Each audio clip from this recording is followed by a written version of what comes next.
আম্মাজান আয়েশা সিদ্দিকা রাদিয়াল্লাহু তাআলা আনহার বর্ণনা, তিনি বলেন, এই হাদিসটি শুনবেন আর প্রতিদিন কয়েকবার রাতে ঘুমানোর সময় কল্পনায় আনবেন যে এটা কেমন হাদিস।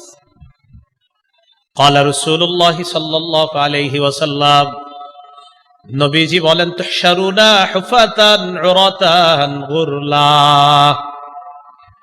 কিয়ামতের ময়দানে তোমাদেরকে উপস্থিত করা হবে, হাশরের ময়দানে তোমাদেরকে উপস্থিত করা হবে, জমা করা হবে। হুফাতা, পায়ে জুতা থাকবে না, উরাতা, দেহের মধ্যে কাপড় থাকবে না, গুরলা, খতনাবিহীন তোমাদেরকে উপস্থিত করা হবে। আম্মা জান আয়েশা সিদ্দিকা রাদিয়াল্লাহু তাআলা আনহা বলেন, কুলতু ইয়া রাসূলুল্লাহ, আর-রিজালু ওয়ান-নিসা ইয়ানজুরু বা'দুহুম ইলা বা'দ। ইয়া রাসূলুল্লাহ, নারী পুরুষ সবাই তো কিয়ামতের ময়দানে দাঁড়াবে, যদি পরনে কাপড় না থাকে, উলঙ্গ থাকে, একজন আরেকজনের দিকে তাকাবে, এই ব্যাপারটা তো লজ্জাকর বিষয়। আল্লাহ নবী জবাব দিলেন, আয়েশা, আল আমরু আশাদ্দু মিন আইয়ুহিম্মাহুম যাক, ওই দিনের ব্যাপারটা এত ভয়ঙ্কর হবে, যেই ভয়ঙ্কর পরিস্থিতি মানুষের চিন্তার বাহিরে থাকবে। মানুষ চিন্তা করে যে আমরা মনে করেন আমরা চিন্তা করলাম, হুজুর কেমন দেখা যাবে উলঙ্গ থাকলে, এটা হলো আমাদের চিন্তা। নবীজি কয়, না না, তোমাদের চিন্তারও বাহিরে থাকবে এমন ভয়াবহ পরিস্থিতি হবে। এত ভয়ঙ্কর পরিস্থিতি হবে যে তোমরা তো এখন চিন্তা করতেছো একজন আরেকজনের দিকে কিভাবে তাকাবো, আরে সেদিন তো পেরেশানির কারণে পাশের জন কি উলঙ্গ আছে কিনা এটা দেখার সময় পাবা না। আমি চিন্তা করি মাঝে মাঝে যে পাশাপাশি দুইজন থাকলে একজনের পরনে কাপড় নাই, এটা কিভাবে সম্ভব না তাকানো? তাহলে পরিস্থিতি কতটা ভয়াবহ হলে আমিও তার দিকে তাকানোর সুযোগ পাবো না, নিজের পেরেশানি এতটা ভয়ঙ্কর হবে। নবীজি বলে, আয়েশা, তোমাদের চিন্তার চেয়েও আরো ভয়ঙ্কর বিষয়টা কিয়ামতের মাঠ। কি তাকাবে আরেকজনের দিকে? তাকানোরই তো সুযোগ থাকবে না। হ্যাঁ, পরে আস্তে ধীরে কাপড়ও পরানো হবে, ইব্রাহিম নবীর মাধ্যমে আবার কাপড় পরানো শুরু হবে। তো যাই হোক, কিয়ামতের ময়দানে এইভাবে উপস্থিত করা হবে। করার পর সেদিন আরেকটা ঘটনা ঘটবে কিয়ামতের ময়দানে। সহিহ বুখারীর 4812 নম্বর হাদিসের বর্ণনা, আবু হুরায়রা রাদিয়াল্লাহু তাআলা আনহুর বর্ণনা, তিনি বলেন, আন আবি হুরায়রা রাদিয়াল্লাহু তাআলা আনহু قال سمعت رسول الله صلى الله عليه وسلم يقول يقبض الله الأرض يوم القيامة ويطوي السماوات بيمينه فيقول أنا الملك أين ملوك الأرض। নবীজি বলেন, কিয়ামতের ময়দানে আল্লাহ জমিনটাকে তার কবজায় নিয়ে নিবে, পুরা আসমানগুলা, সবগুলা আসমান পেঁচায়া আল্লাহ তার কুদরতি ডান হাতের মধ্যে রেখে বলবে, এই কিয়ামতের মাঠের সমস্ত মানুষ, আনাল মালিক, আমি বাদশাহ, আমি বাদশাহ। আইনা মুলুকুল আরদ, কোথায় জমিনের রাজা বাদশারা, কোথায়? বাদশাহ কারে কয় তাকায়া দেখো। আসমান হাতে আনতে পারছিলা? জমিনটা হাতে নিতে পারছো না? সামান্য একটি এলাকার বাদশা তুমি হয়েছিলা, আজকে দেখো পুরা সব আসমান আমার হাতে, জমিন আমার হাতে, আলাল মালিক, আরে বাদশা তো আমি।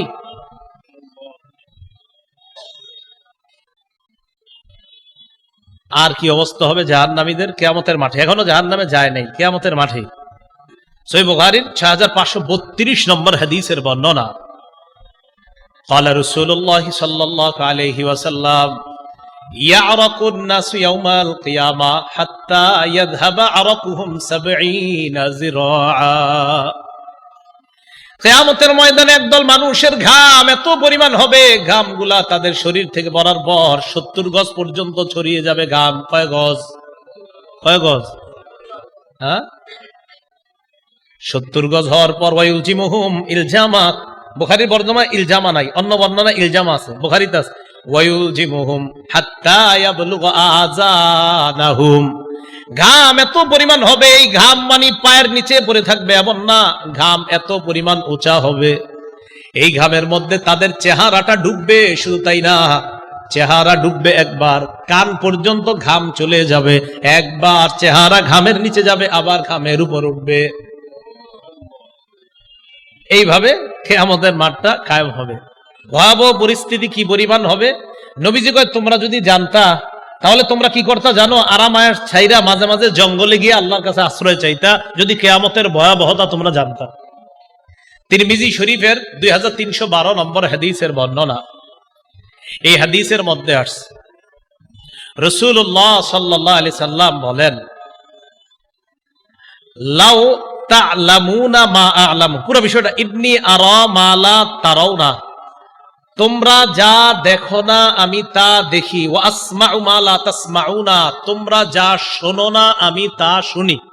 বর্ণনাটা মন দিয়ে শোনেন, তোমরা যা দেখো না আমি তা দেখি, তোমরা যা শোনো না আমি তা শুনি। আবু যর গিফারি রাদিয়াল্লাহু তাআলা আনহু বর্ণনা।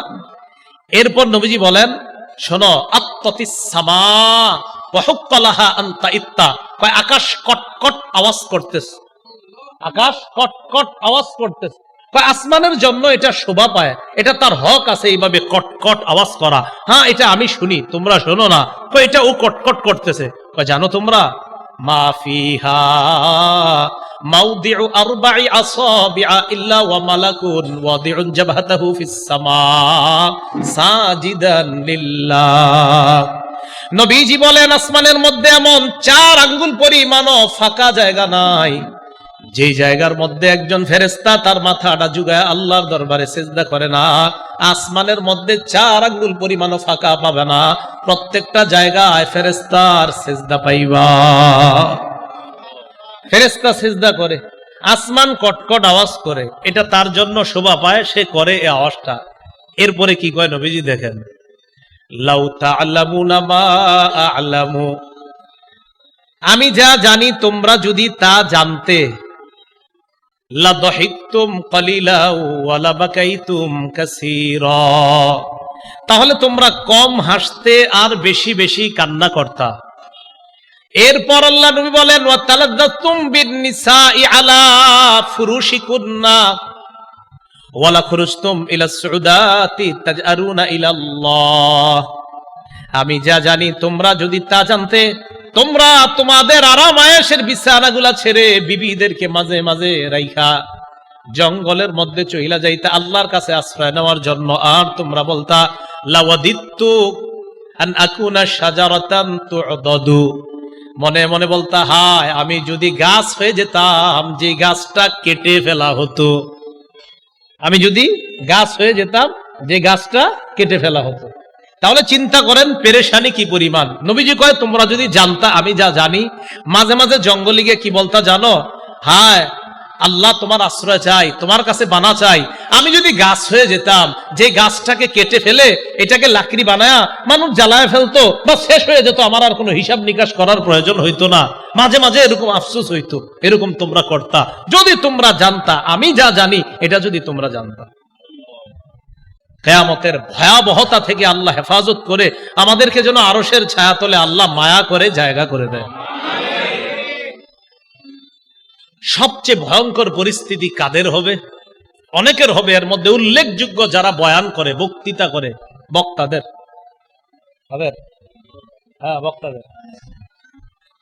বুখারী মুসলিমের এক যুগে বর্ণনা হাদিস। عن أسامة بن زيد رضي الله تعالى عنه قال قال رسول الله صلى الله عليه وسلم, উসামা রাদিয়াল্লাহু তাআলা আনহুর বর্ণনা, আল্লাহ নবী সাল্লাল্লাহু আলাইহি ওয়াসাল্লাম বলেন, ইউজাউ বির রাজুলি ইয়াউমাল কিয়ামা ফায়ুলকা ফিন নার, এক ব্যক্তিকে কিয়ামতের ময়দানে আনা হবে, আনার পর তাকে জাহান্নামের মধ্যে নিক্ষেপ করা হবে। জাহান্নামের মধ্যে নিক্ষেপ করার পর তাকে দেখেন, ফাতানদালিকু আকতাবু বাতনিহি, জাহান্নামের আগুনের মধ্যে যাওয়ার পর তার পেটের নারী বুড়িগুলা বের হয়ে যাবে। নারী বুড়িগুলা বের হওয়ার পর ইয়াদুরু হাওলাহা কামা ইয়াদুরুল হিমার বিররাহা, ওই ব্যক্তি নারী বুড়িগুলার চারপাশে ঘুরতে থাকবে যেইভাবে গাধা তার চাক্কির পাশে ঘুরতে থাকে। ফায়াজতামিউ ইলাইহি আহলুন নার, অন্যান্য জাহান্নামীরা তার কাছে আসবে। জাহান্নামীরা কি শান্তিতে আছে? অন্যরা এর সান্ত্বনা দিতে আসবে, মানে অন্য জাহান্নামীরা তো শান্তিতে নাই, তো এরা অবাক হয়ে যাবে, ঘটনা কি, এর এই অবস্থা কা, তাহলে ব্যাপারটা বুঝেন, অন্য জাহান্নামীরা এরে দেখতে আসবে যে ঘটনা কি, এরই অবস্থাটা। এই হাদিস আমি পড়ি আর বারবার চিন্তা করি যে অন্য জাহান্নামীরা ওরে দেখতে আসবে, সবাই তো ভয়ঙ্কর অবস্থায় আছে, কিন্তু অন্যরা ওরে দেখতে আসবে কি ঘটনা কি, এর অবস্থাটা, তাহলে কি পরিমাণ ভয়ঙ্কর অবস্থা আছে। তো জাহান্নামীরা আইসা বলবে, এই তোমারে তো চিনা চিনা লাগে। ওই জাহান্নামীরা বলবে, আলাম তাকুন তা'মুরুনা বিল মা'রুফ ওয়া তানহানা আনিল মুনকার, তুমি কি ওই ব্যক্তি না যেই ব্যক্তি আমাদেরকে সৎ কাজের আদেশ কর্তা, অসৎ কাজের নিষেধ কর্তা? তুমি কি ওই ব্যক্তি না? তোমারে আমরা কতভাবে দাওয়াত দিয়ে আনতাম, তোমারে আমরা 7 দিন 10 দিন 20 দিন আমরা মাইকিং করতাম, তারপর তোমারে আনতাম, তুমি সে না? আরে তুমি আমঘরে নামাজের কথা বলতা, তুমি তো সে। তো বলবে, হ্যাঁ আমি সে। তো তোমার এই অবস্থা কেন? জবাব দিবে, কুনতু আমুরুকুম বিল মারুফ ওয়ালা আতি, আমি তোমাদেরকে সৎ কাজের কথা বলতাম, আমি নিজেই করতাম না। তোমাদেরকে ফজরের নামাজ পড়ানোর ওয়াজ করতাম, এশার নামাজ পড়ার জন্য ওয়াজ করতাম, আমি নিজেই এশার নামাজ পড়তাম না, ফজর নামাজ পড়তাম না, বিভিন্ন নামাজে আমি অংশগ্রহণ করতাম না। একটা অনুষ্ঠান শেষ করে আরেকটাই যেতে হবে, এই টেনশনে মাঝখানে কত নামাজ কাট করে দিলাম, কাজা করে দিলাম। বয়ানের ফিকিরে করতে করতে 1টা 2টা 3টা পর্যন্ত শেষ করে ফেললাম, অনেক সময় এশার নামাজের কথাটাও ভুলে গেলাম। তুমি সে? হ্যাঁ আমি সে।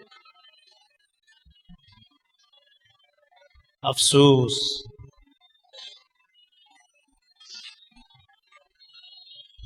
ওয়ানহাকুম আনিল মুনকার, আমি তোমাদেরকে অসৎ কাজ থেকে নিষেধ করতাম। ওয়াতি, আমি নিজেই অসৎ কাজ করতাম।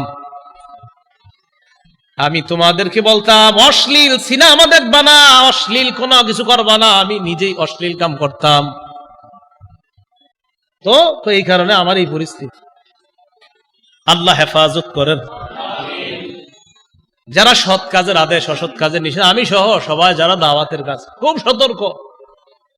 এই জন্য যিনি দায়ী হয়, মুবাল্লিগ হয়, তার অনেকগুলো গুণাবলী আছে। এই ব্যাপারে আমার একটা বয়ানও আছে, আপনারা জানেন, টঙ্গী ইজতেমার সময় দিয়েছিলাম, মুবাল্লিগ আদর্শ দায়ী কে হবে। সেখানে দায়ীর গুণাবলীর মধ্যে একটা আছে, এটা দায়ী যেটা বলবে মানুষকে, সে নিজেও এটার উপর আমল করতে হবে। সূরা সফের আয়াত সেখানে বলেছিলাম, লিমা তাকুলুনা মা লা তাফআলুন, এমন কথা কেন বলো যেটা তুমি নিজেই করো না। আতা'মুরুনান নাসা বিল বির ওয়া তানসাউনা আনফুসাকুম, মানুষকে পুণ্যের আদেশ করো আর নিজেদেরকে ভুলে যাও। তো কিয়ামতের ময়দানে তার অবস্থাটা হবে সবচেয়ে ভয়ঙ্কর। যাদের অবস্থা হবে তাদের একজন হবে সে কিয়ামতের ময়দানে। আল্লাহ আমাদের সকলকে ভয়াবহ পরিস্থিতি থেকে হেফাজত করেন। এরপর সেখানে 2 শ্রেণীর মানুষ হবে। এক দলের ডান হাতে আমলনামা দেওয়া হবে, আর এক দলের বাম হাতে আমলনামা। ডান হাতের আমলনামা যাদেরকে দেওয়া হবে, সূরা হুদের 105, 6, 7, 8 নম্বর আয়াতে আল্লাহ তাদের পরিচয় দিয়ে দিয়েছেন। এক দল হবে সৌভাগ্যবান, আরেক দল হবে হতভাগা। হতভাগা যারা, তাদের ঠিকানা জাহান্নাম। সৌভাগ্যবানদের যাদের, তাদের ঠিকানা হবে জান্নাত। আল্লাহ আমাদের সকলকে সৌভাগ্যবানদের কাতারে শামিল হওয়ার তৌফিক দান করেন। মনোযোগ দেন। কিয়ামত হবে কবে এটা কে জানে? কি বারে হবে? কোন বছরের? মাশাআল্লাহ, কিয়ামত হবে এটা জানে কে? কি বারে হবে? এই শুক্রবারটাও কবে, কোন বছর হবে এটাও কে জানেন? কাদের উপর হবে? সবচেয়ে নিকৃষ্ট মানুষের উপর। আল্লাহ আমাদের সকলকে যে কথাগুলো বললাম শুনলাম আমল করার তৌফিক দান করেন। ভাই, মসজিদ মাদ্রাসায় মিডিয়া না যাওয়াই ভালো। মসজিদ মাদ্রাসার ভিতরে ক্যামেরা এতগুলা না যাওয়াই ভালো। মসজিদ মাদ্রাসায় আমার উস্তাদরা প্রতিদিন তাদের কাছে বলতে হয়, কি শুরু করলা, এরকম ডেলি জিজ্ঞাসা করে, জেনে জেনে চলে যায়। তো এই উস্তাদদের ডেলি মনে করেন যে আমি বড় হুজুর, না আমার তো বড় হুজুর আছে আরো। এই উস্তাদদের কাছে ডেলি বলতে হয়। এই জন্য মসজিদ মাদ্রাসা গুলাতে মিডিয়া না কম আসাই ভালো। তো যাই হোক, আজকে আইসা গেছেন, ঠিক আছে, এইভাবে মাদ্রাসা গুলাতে না যাওয়া ভালো।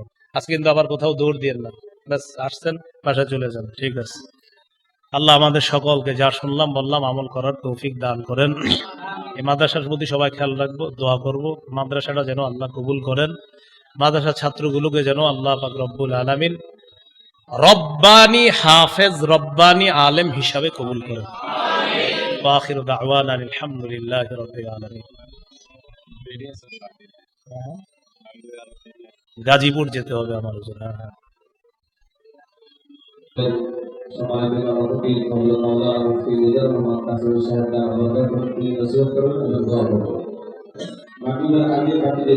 রয়েছে আমরা নসিহত শুনে রাখবো। আমাদের মাঝে এখন গুরুত্বপূর্ণ নসিহত পেশ করবেন মাওলানা মুফতি ইসলাম সাহেব। যে আমরা বসি, সবাই বসি, হযরত আলোচনা করবে, বসি আমরা। ও এক ভাই জেনারেল লাইনের, উনি মাদ্রাসায় লাইনেও কিছু পড়তে চায়। আপনি যেই ভাই দিয়েছেন, আপনি এই মাদ্রাসার উস্তাদদের সাথে দেখা করবেন, এই মাদ্রাসার উস্তাদ ওনার সাথে দেখা করবেন, অথবা আশেপাশের কোনো মসজিদের ইমাম সাহেব ওনার সাথেও দেখা করতে পারেন, অথবা যেই কোনো মসজিদের খতিব সাহেব তার সাথে দেখা করে পরামর্শ করবেন যে কিভাবে আপনারা জেনারেলের পাশাপাশি পড়াশোনা করা যায়। এক ভাই জেনারেলের পাশাপাশি মাদ্রাসার লাইনেরও কিছু পড়াশোনা এগুলা যেন করতে পারে। তো যাই হোক, তো এই জন্য দিন শিক্ষার জন্য আপনি এটা করেন ইনশাল্লাহ। আরেকটা বিষয়, ঠিক আছে, এই জন্য দোয়া করবো, আমাদের সাথে একটু পরামর্শ করবেন। মোবাইলগুলো সাবধানে রাখেন সবাই। জি ইনশাআল্লাহ এই মুহূর্তে আমাদের সম্মুখে বয়ান পেশ করবেন হযরত মাওলানা মুফতি দ্বীন ইসলাম।